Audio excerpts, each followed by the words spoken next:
Interesting facts about extinct animals. Number 1, ड्रेडनोटस, जो कि एक लॉन्ग नेक डायनासोर था, वो दुनिया का सबसे लंबे समय के लिए जिंदा रहने वाला लार्जेस्ट लैंड एनिमल था, जो कि 77 मिलियन ईयर्स पुराना था।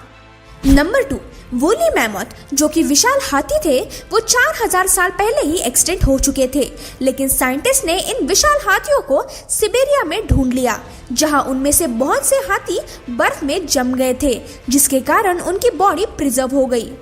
नंबर 3, ऐसे माना गया है कि धरती पर जो जीव जानवर एग्जिस्ट करते हैं, उनमें से 99.9% स्पीशीज एक्सटिंक्ट हो चुके हैं, यानी कि अब हम जो स्पीशीज देखते हैं वो सिर्फ 0.1% है। Strange right?